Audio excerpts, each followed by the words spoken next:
Yes, guys, welcome back to Shameless Football. I am Sean Butler from the Spurs Talk Show, joined today with co-host, as always, Henry Wright from Henry Wright TV. And we're here today to talk about the best of the rest in the Premier League.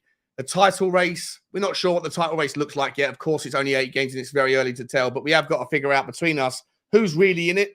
And then of those that probably aren't, what does that look like? Who's really the best of the rest and who can kind of maybe chip away at that kind of gap and get into the conversation? Before we get there, let me ask you guys to smash the like button below and, of course, smash the subscribe if you haven't already to this channel and to Henry Wright TV and to Spurs Talk Show. Henry, how you doing, mate?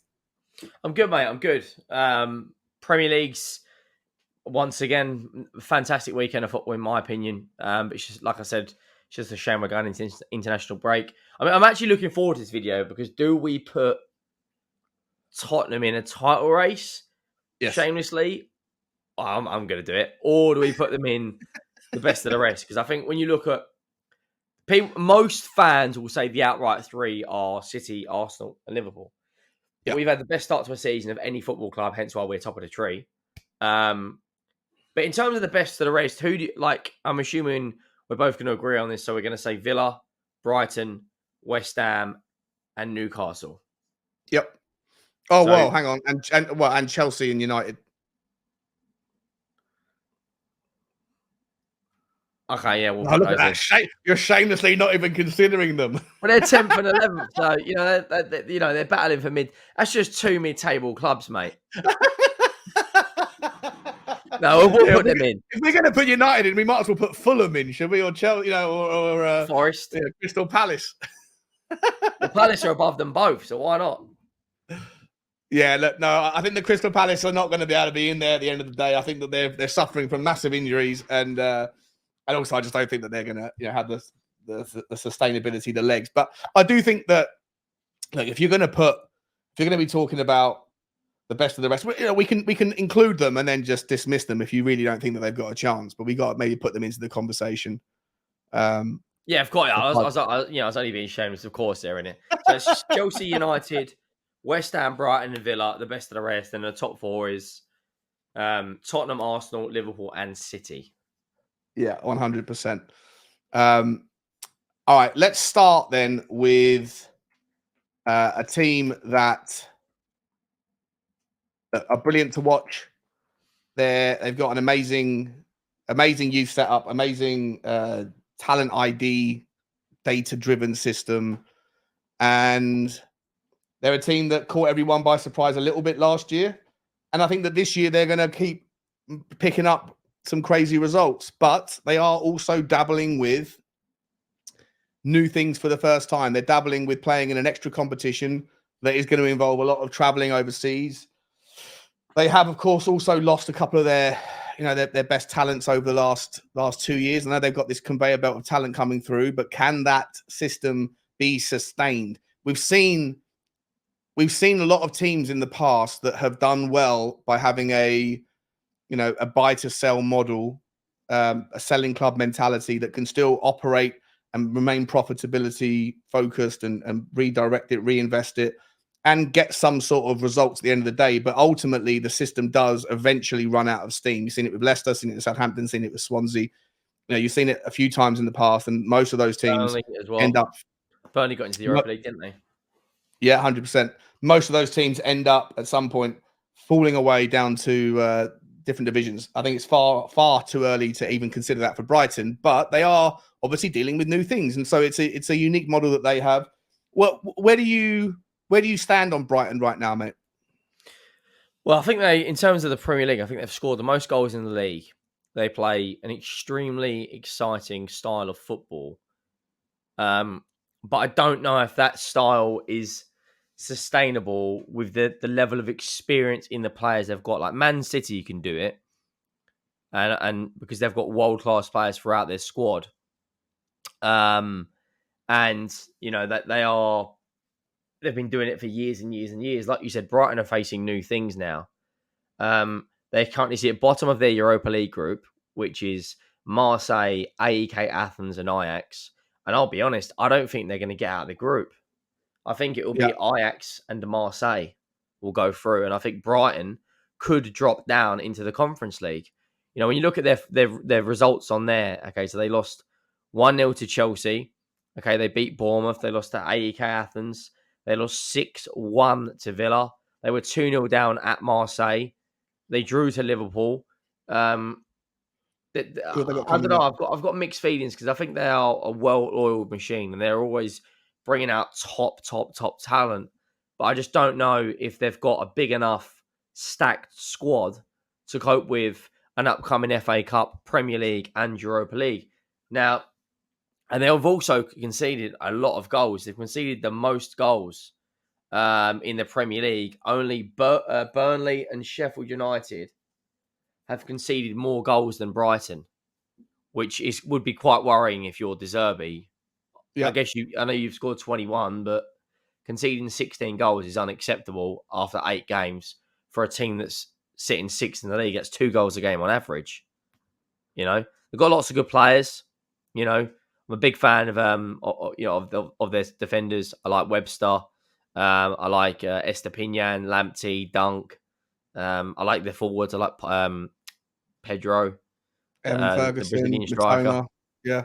Yeah, I mean they've got talent. I just don't know if they've got the level of experience to be able to do that. They haven't really got anyone in their squad who's that experienced. Like I know Veltman's played at Ajax, and when I mean experienced, I don't mean in the Premier League. I mean in European competitions. Like the most experienced player in their squad from a European perspective is probably Veltman. 100%. Or maybe Fatty's played a lot of competitions for Barcelona, hasn't he? For me, yeah, you're right. Yeah, for me, I just worry about the style of play as well. Like it's not like they play a style of play where they conserve energy. They're like 100 miles an hour all the time. They whip the ball around. They obviously focus on their youth, so they don't have to necessarily feel the fatigue and the stamina problem. But that sort of stuff catches up with you when you're playing an additional at least 6 games in the season. Plus, if they do get through the group. Maybe if we're talking about the best of the rest from a Premier League perspective, then maybe Henry, the best thing that could happen to Brighton in terms of their chances within the league is to possibly not make it out of the Europa League. They are in that it's a very difficult group that they've got. I think they'll drop into the Conference League. If they come third, they'll drop into the Conference League, will they? Yeah, I think they will. And do you think that if they did that, would that well, maybe I'll hold you to account on your Unai Emery love. He's beating De Zerbi every day of the week. Every day of the week he's winning that. You reckon? Every day of the week. In the final, in the semi-final. He's already beaten him 6-1. At Brighton, yeah. Was it at Brighton? No, it was at Villa, wasn't Park, it? It was Villa, yeah, Villa Park. Yeah. So where do you sit? I mean, Brighton at the moment are let me get up the table. Brighton at the moment are in hang on a second. I think they're 7th or 8th. Yeah, they are 6th at the moment. 8 points, 8 played. They've won 5, drawn 1. They've only lost 2. As you say, 21 goals scored. They are conceding 5. I think they've conceded the 4th most amount of goals in the Premier League. They have, yeah. Conceded 16. Only Burnley, Bournemouth, and Sheffield United have conceded more goals. I mean, that is obviously a bit of a concern for them, right? It's extremely worrying if you're Brighton, and like they've got so many talented players. I just don't know why they seem to be making a lot of errors. Like a lot of big defensive problems going on there. If you're conceding 16 goals in 8 games, it's 2 a game. Yeah.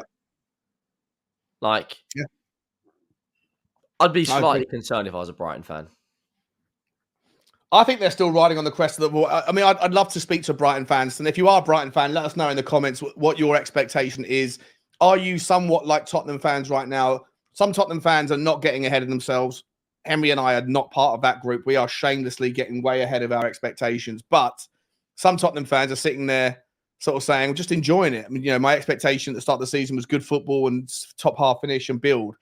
Brighton fans probably had that last season, but after their spectacular performance last year, and then go into these new heights. Let us know in the comments, whoever you support, what should Brighton fans be expecting, given the fact that they're juggling new ventures, walking into uncharted territory for the first time. It's exciting for them, but with that additional pressure and additional minutes on the pitch comes additional consequences. For me, at the moment, Henry, I know we've got 4 or 5 players to talk about, 4 or 5 teams to talk about. I personally think that Brighton will finish 7th this year. Where are you at with that? 7th. I think they'll finish lower. I think Who's Chelsea and finishing United above will them? both finish above them. Chelsea and United finish above Brighton. Okay. I think. Well, you know what? You're probably right. I'm going to go 8th. I'm going to drop it down one. I'm gonna go 8th. Yeah, I was going to say 8th, but I think maybe 9th. I think Newcastle will finish above them as well. I'm going to go 9th.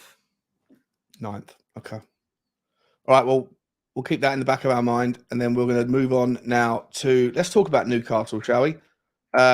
Another team that are fighting new things for the first time in a very long time. Newcastle United currently sit 8th in the league, 1 spot behind West Ham. 13 points played.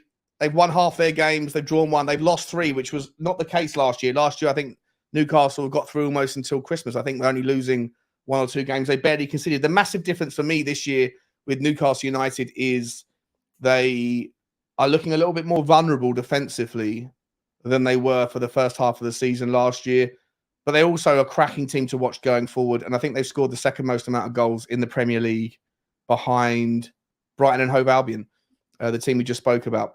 What's your current thoughts on Newcastle United, mate? Can they juggle the Champions League distraction and also kick on in the Premier League? And can they make any movement into the top 4 or 5 again? Or is it a one-season wonder in the Champions League and they'll settle somewhere in the Europa League spots? I think they can juggle it. Their first 4 games, okay, they battered Villa, right, which no one saw coming. Then they played City, Liverpool, and Brighton, which are 3 tough games. They've got past that. They've then beaten Brentford, went to the San Siro, got a point, absolutely destroyed Sheffield United 8-0, then knocked City out of the League Cup, then beat Burnley, then battered PSG, and then gone to West Ham and got a point. Next up, they've got Palace, then Dortmund, then Wolves, United, Arsenal, and Dortmund again. I mean, next month, they've got a lot of, between, I think, the 1st of November and the new year, I think they've got 11 games. If you're a Newcastle fan, though, I'd be happy. Apart from the little wobble at the beginning, playing, the big boys, Liverpool and City, which, let's be honest, anyone in Europe on their day loses to those clubs. You've got to be happy. You've got to be thinking, right, we've brought in Tonali, who looks a good player for me. They've brought in Harvey Barnes. I think they'll go and buy a few more players in January, but I think they could break back into the top 4 again. Like, ahead of who? Let's set this kind of the stall out right now. If we are saying that, well, it's top 5, isn't it? Champions League top 5. It's not necessarily top 5. It all depends on how teams like Newcastle and Brighton and Arsenal and United do in the Champions League. So the rule is, I thought it was the European coefficient of the teams that finish 5th, if they get it, but it's not. I was wrong. It is the 5th place team of the 2 leagues in Europe who have the most competitive season this season in Europe. So if English teams do really well in Europe this season in the 3 competitions, then the 5th spot will go to. I think it will. I can't see any other. I don't think any other leagues is dominant. Villa, I think, are the favourites for the Conference League. Liverpool are the favourites for the Europa League, and we've got City and Arsenal in the Champions League. If City avoid Real Madrid, I think they'll win it. Yeah. Okay. So you say, okay, so a 5th place team. Yeah, I agree. It's incredibly unlikely. I mean, I don't know if the German teams will get there. Spanish teams. Other than Madrid and Bayern Munich, who's going to stop City? PSG can't even beat Newcastle, let alone City. I mean, it's. Yeah. I think it will be top 5, and I think if it is top 5, I think Newcastle could finish 5th. I think the top 4 and Newcastle. I think the top 4 as it is would be a good hedge your bets on. And so we're saying the top 4 is between City, Arsenal, Liverpool, and Spurs. Are we shamelessly? Yeah, 100%, 1,000%. Shamelessly, we've got 1 game a week. Why can't we, all these fans that are coming at me left, right, and centre? Typical deluded Spurs fan. Who's sitting top of the tree? Yeah, I'll be deluded, sitting in my tower, looking down on you plebs beneath me. Looking down on you peasants, down in bloody 10th Chelsea fans. All right, so you're saying that in your mind, the best of the rest is Newcastle then at the moment. Yeah. We haven't spoken about the rest, but you're saying Newcastle is the best of the rest. Yeah, Man United and Chelsea 1 week they're getting battered, the next minute they're scraping past games. I know Chelsea are on a bit of a better, run of games now in terms of the wins they've picked up. I just think Newcastle, the fan base seems to be a lot more unified, and that has a big impact on the pitch. Look at Man United yesterday. If it wasn't for two goals from McTominay, they would have lost that game. Luckily, a 93rd and 97th minute win. Chelsea have won 3 games. Other than the Well, hang on, we'll talk about them one in turn. So at the moment, you're saying Newcastle is the best of the rest. Yeah. Let's talk about a team you just spoke about, Manchester United. I wasn't sure if you were joking or not when you said we're not even going to be including them in this list, but I think we have to. Either way, I personally think that they are the worst of the rest at the moment. Them and Chelsea, I don't know, it's a bit of a tie, but I think Chelsea are improving. I don't see Manchester United improving at all. I think that they were very lucky against Brentford. They're bottom of their Champions League group. They can't beat Galatasaray. Davinson Sanchez, Big Dave, comes in and is the creator in chief. No one knew about it. Absolute Rolls Royce. And look, Manchester United. Everyone was thinking, as soon as they get their boy Amrabat in, he's going to come in and settle them down. Ten Hag's playing him at left back. Like, what are you doing? You're not Manchester City. City can play Guardiola at left back, and it can it didn't work out, but in the end yesterday. But Manchester City are tried and tested using that kind of formula. Manchester United playing Lee Catamar, Moroccan Lee Catamar at left back. The Moroccan Lee Catamar at left back. They're playing Casemiro in the DM, who was a Rolls Royce last season, but this year has fallen off of a cliff.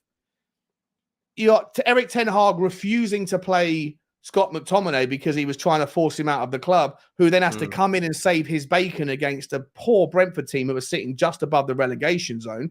And even though I think Brentford are a far better team than their league position represents, they got Rashford, who's 1 minute he's hot, the next minute he's awful. Everything goes through him too much. He's too selfish. The only shining light for me about Manchester United right now is Victor Højlund.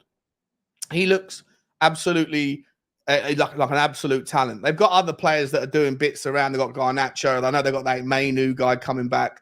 There's things coming through the youth that are looking good for Man United. But right now, you need your big players, your big names, your steady heads to step up. And I feel like they're getting worse, not better. I agree. I agree on the Højlund thing. I mean, Rashford at the moment looks like El Hadj Diouf, giving it the old, this. Like, how many goals has he scored this season, by the way? Manchester, Rashford? Yeah. Rashford. 3, 2, is it? In the Premier League? 1 goal in the Premier League. 1 goal in the Premier League so far, yeah. That's it. El Hadj Diouf numbers. Richarlison's got the same amount of goals. That's what we're talking about. Richarlison scores more. Emerson Royale's got double Rashford numbers. Yeah, Romero's got more goals. Yeah, Romero's got more goals than Rashford. I don't know, Matt. I just think, I don't know. He had a great season last year, and he had a great season in 1920, both getting 17 goals. But I don't know. I don't know if he's very purple patch, and I think Man United need him right now more than ever. Rasmus Højlund looks a player, by the way. I watched both his goals against Galatasaray. But yeah, I look at Man United and I think they're in big, big trouble. Max Brannan, Eric 10 games, he'll probably get sacked by Christmas, in my opinion. Yeah. And yeah, I'm not really worried about Man United. I'll be honest. Are the Glazers going to sack a manager when they're going? I mean, let's kind of go a little bit easier on Man United for 10 seconds. Go for 10 seconds. How difficult a job is it for Eric Ten Hag to try to implement his system when he's also dealing with the plethora of nonsense that is happening and distractions that's happening above him with the takeover? He doesn't know whether he's going to be sacked if the Glazers sell and the Qataris come in, or if Sir Jim Ratcliffe comes in. Are they going to want to put their new guy in charge? You've got the stuff with the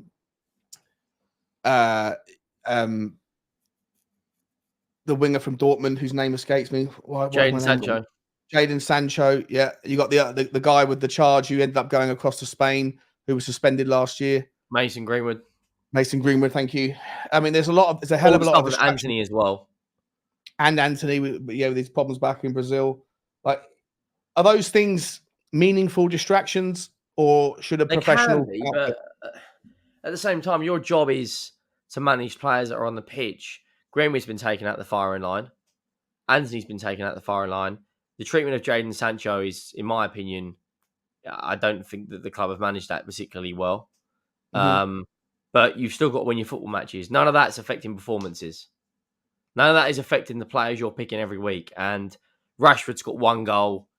Bruno Fernandes, I don't know how many he's got, but they're not looking particularly very, very threatening. If you're playing against Man United, I mean, other than Scott McTominay coming off the bench, they'd have won that game. Brentford would have won that game. But listen, I don't think they're very good. I'm not going to lie. I look at Man United and just think they've got big, big problems. Big problems. Yeah. And I don't think they'll break into the top 4 this season.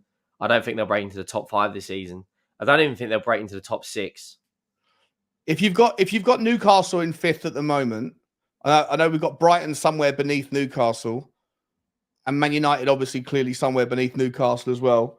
At the moment, if we're thinking that the top 4 is what we've already spoken about, and we're discussing the chances for Newcastle, United, Brighton, Chelsea, and Aston Villa, then that's 9 spots in the Premier League we have to figure out. Are you saying that Man United are finishing outside of Europe altogether? Like 9th, I'm 8th, or saying 9th? top 4 is, I think it will be what it is, unless Man Yeah. United sack Max Brannan and bring in a proper coach. I think Newcastle 5th. Yeah, I reckon Chelsea will get 6th. We'll talk about Chelsea in a second. So if Brighton and Villa are somewhere Man in there United as 7th. well. So Man United, you think Man United are still going to get European football this year, but just not the top. Man United 7th. Brighton 8th. Villa 9th. West Ham 10th. All right, let's talk about why. Let's move on to Aston Villa. Let's talk about Chelsea first. Why is it you think that Chelsea are going to finish where you think they are?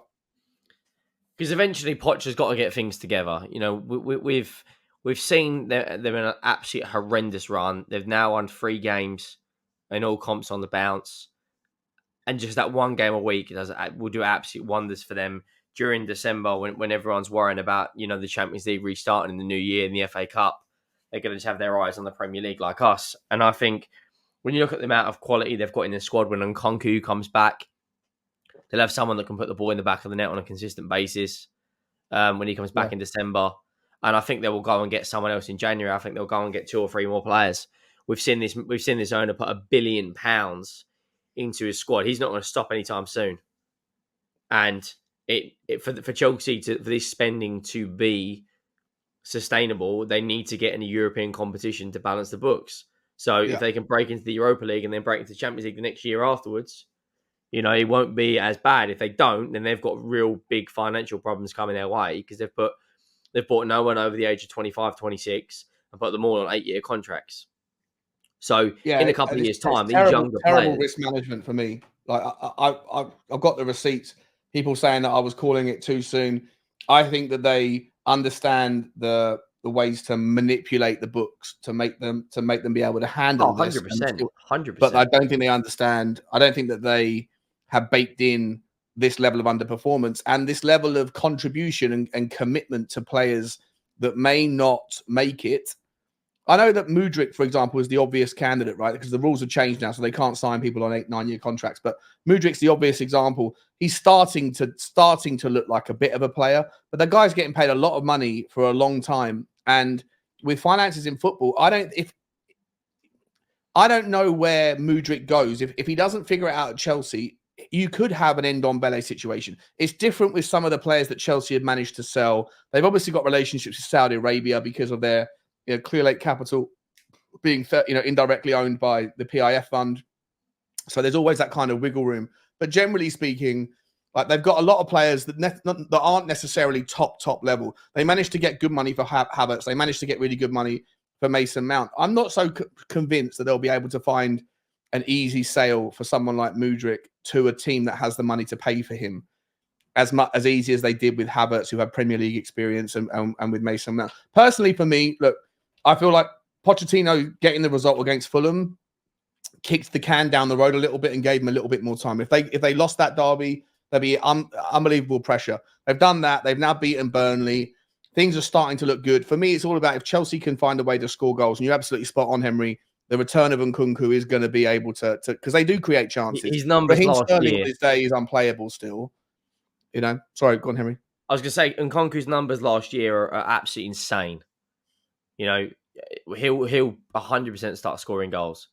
I think he played one game and then did his ACL, which is incredibly unfortunate. But they're saying he's going to be back at the end of November / early December. He will come in and start bagging them away, and they'll climb up the table, I think. I'm really surprised how Nico Jackson has struggled. I watched him last year for Villarreal, and I thought he was a brilliant talent. But I think the way that Villarreal play and utilize his pace, maybe the pace of the game in Spain is different. I thought he was going to come in and be extraordinarily successful very quickly. It hasn't really worked out thus far for him. But look, Chelsea are figuring it out. And where did you have Chelsea? Sorry, you said that Chelsea are going to finish sixth. So Newcastle 5th, Chelsea 6th. I think it's either going to go one or two ways for Chelsea. I think they're either going to kick in and become very competitive and go on a really good run as their team gets used to each other. And then I think they could finish above Newcastle. If Chelsea figure it out, I think Chelsea will finish 5th in the league and sneak in if they can do that. But there's so many question marks about if they can. And for me, I think it's almost just as likely that they continue to struggle because of the pressure of the fans, the pressure of the board, this immediate demand for immediacy in returns. I think all of that stuff is another variable. I think it's more likely they figure it out than they don't, but I think it's just as it's plausible for me that Chelsea could also continue to struggle and that this could be a mini turn up, but actually their run that's coming now is so ridiculously tough that if they don't get 3 or 4 good results out of the next 6 games, then I think Todd Boehly might end up pulling the trigger and doing something drastic. And if they do that again, then I think that they're right back down and it goes to another turmoil. So Chelsea's one to watch for me. Could go either way. Be interesting to see how it pans out, won't it? Next 5 or 6 games will be the litmus test. We'll move on. Aston Villa, your team, your second team, Unai Emery. It's not my second team at all. I just like Emery. Villa have had a good start to the season. They're sitting 5th in the Premier League. Won one of their Conference League games, drawn the other one away from home. Absolutely spanking Brighton 6-1. And if you're a Villa fan, you've got to be happy. Ollie Watkins is on absolute fire. He got 5 goal contributions in one game against Brighton. Got another assist yesterday against Wolves in a game they probably should have won. Got some tough games coming up. I know they play Tottenham in 3 or 4 weeks' time, I think, in November. If you're a Villa fan, you've surely got to be happy. You're sitting 5th in the league after 8 games. Smashing the Conference League. Yeah. And I think once they win their next 2 games in the Conference League, they can essentially rest a few, like the likes of Diaby, Watkins, Torres, Douglas Luiz will be rested because they already would have qualified. And I really like the look of Villa this season. Like everyone keeps saying, you don't know what you're talking about, etc., etc. But they're above. We're 5 games in. They're above the likes of Brighton. They're above on goal difference. They're above Newcastle. They're above Man United and Chelsea. They're only 1 point off top 4. They've scored 19 goals, which is more than City, Liverpool, Arsenal, and Tottenham, which is incredible. Absolutely incredible. They've got a fairly good squad for me. They've got some good creative players in there, the likes of Buendia. Have they already played 15 games this season? Yeah.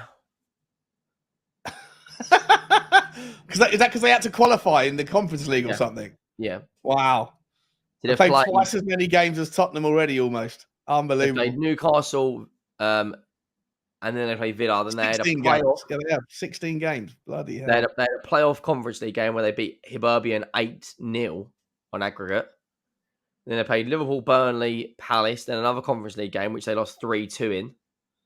I thought they drew that. Oh, they lost that, actually. Sorry. Then they played Chelsea, where they won away from home, and a League Cup game, which they lost against Everton. They spanked Brighton, won a Conference League game, and drew to Wolves, and they've got a lot of football coming up. Like in December, they've got Arsenal, United, City. They've got us at the end of November, and they've got 2 Conference League games.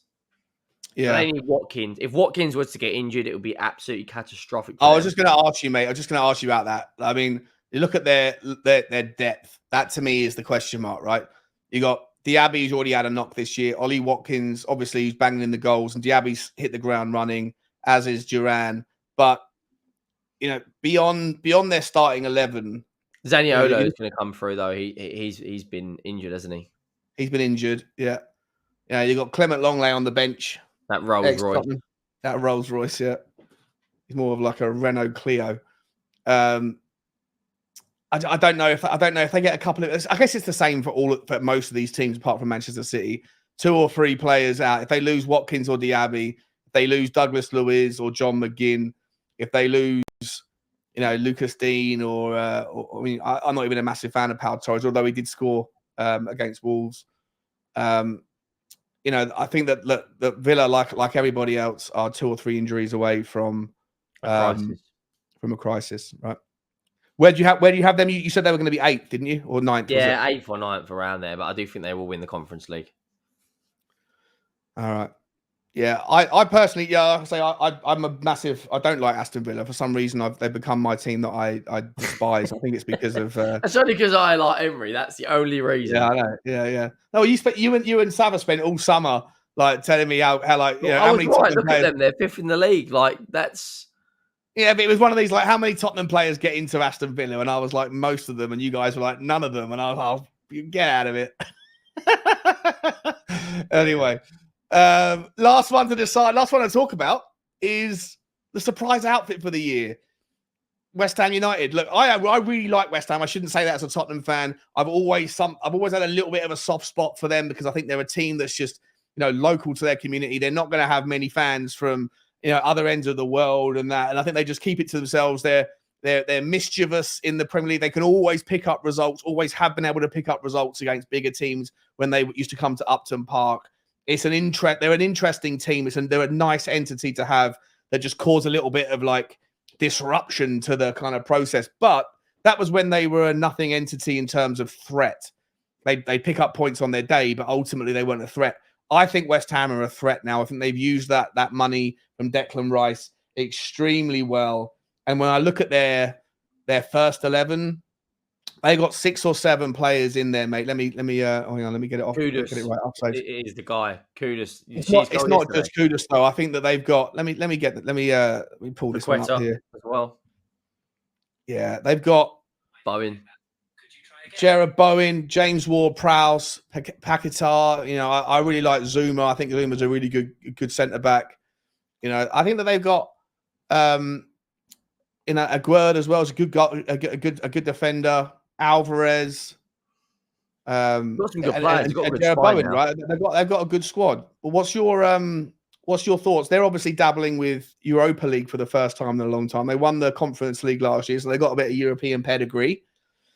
Are we silly to just place them at the bottom of this list and say that they're going to finish 10th or 9th, or can they actually sit in there and try and actually compete on merit for bigger honours this year?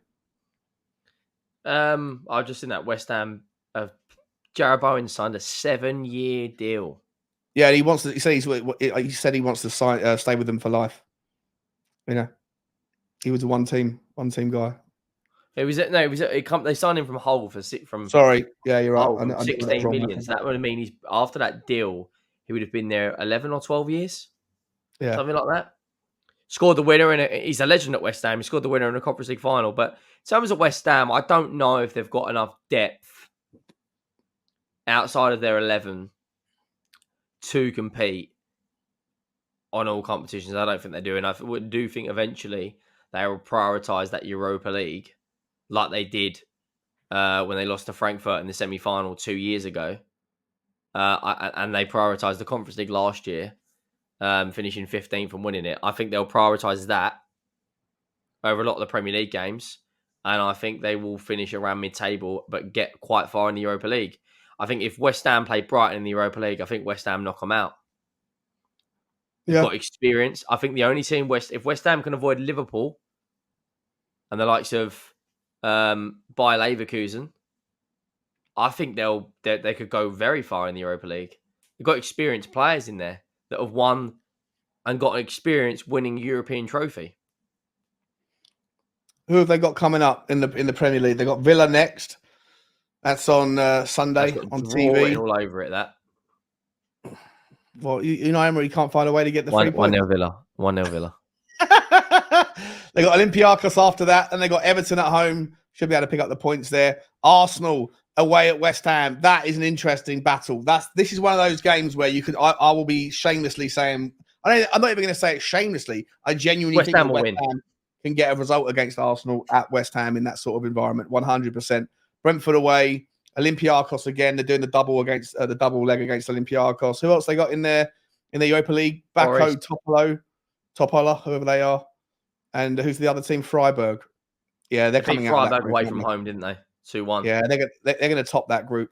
And they've got the longest unbeaten winning streak, longest unbeaten streak of any English team ever in Europe, and they have never lost a group stage game under David Moyes. Mate, I think the West Ham are a team. If I'm entirely honest, like I said, if Chelsea are going to go one or two ways, if Chelsea go the other way and just it doesn't work out, if they lose a couple of those tough fixtures coming up, and then Bowley does something crazy and says, "See you later, sayonara, Pochettino," and wants to move on to the next guy, then that's going to upset them. If that happens, I put Chelsea down at the bottom end of the top half of the table. I don't see any reason why West Ham can't sneak into seventh if they stay injury free. Obviously, the European distraction will be there, but I don't know if West Ham have got enough about them to go and win the Europa League. I think Liverpool are probably going to be the favourites for that. So at some point, West Ham will probably need to shake hands with reality and kind of, pick one or the other in their preference. But I like West Ham, mate, and I think West Ham are going to be the surprise team this year. I think they could finish as high as 8th. But you're saying 10th, are you? Yeah, between 10th and 9th, either position. And I think they'll be happy with that if you're West Ham. It's an improvement on last year. But I do think they will be a dark horse for that Europa League. Okay. Well, there you go. So 5th place in Henry's mind is Newcastle United. 6th place is Chelsea. Yep. 7th place was United.